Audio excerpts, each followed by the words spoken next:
some 5 minutes of learning. So today we'll talk about energy and awareness. Okay. So let us understand this concept through story of Ramayana.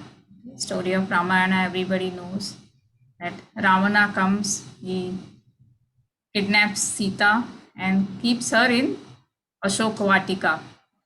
Then Hanuman had to go to her and find where she is, remind her of her true nature, and then Rama comes with the entire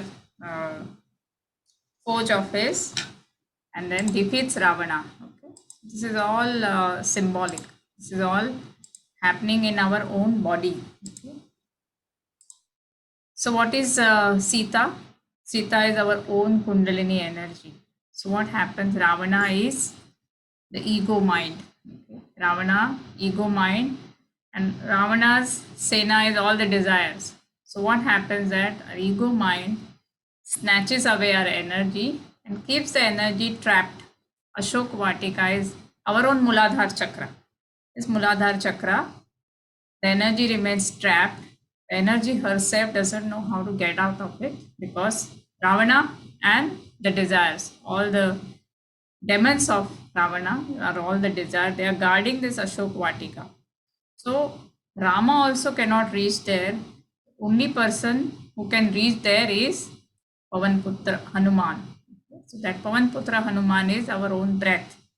The breath has the capacity to get there, find out where Sita is, find out where our energy is trapped, and then what Hanumana does, Hanumana shows the ring to Sita. So makes her believe that okay, I've come from Rama and I'm the one who will take you out of this captivity and take you and meet Rama. So when the breath reaches there, Sita again gets kind of awakened.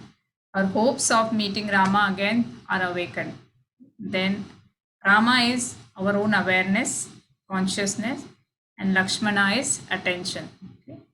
So the breath then aligns with Lakshmana and with Rama, and they are able to defeat the ego mind, that is Ravana, defeat all the demons of desires. And ultimately, when Ravana and the demons are defeated, the energy which is trapped gets released. When the energy is released, it rises up from the Muladhara Chakra to the top, and there the alignment with awareness, that is with Rama, happens. This is all the stories, they have a metaphor, they have symbolism, and this is all, if we understand this all is happening in our own body. And there are particular times the year when the energies are so high, and that is why we celebrate different festivals. See, during Navratri time, Rama goes with his entire army of monkey gods, okay, and he goes and defeats Ravana. During that battle of Navratri, then on the 10th day is able to defeat Ravana, kill him, and then so that's why we celebrate Navratri and Dashara. Okay, Dashara is actual killing happened, but Navratri was the time where the battle was happening. So during these times, high energies are available. And if you ride on that energy wave, then you get that push. And a lot of things can happen within. Okay. If you do the sadhana during this time, the existence is supporting you. So a lot of blockages from your physical body, from your energy body, from your emotional body, from your karmic body can be removed during this time. And that is the reason why festivals are placed in such a way that you're supposed to do particular sadhana during that time. Okay.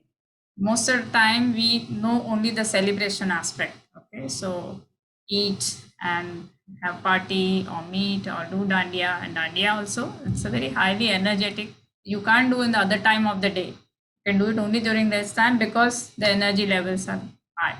That's not the only purpose of Navratri. The purpose of Navratri is much higher, go into a deeper levels and clear off a lot of baggages. So every year we do have special sadhana during Navratri, 9 days of Navratri.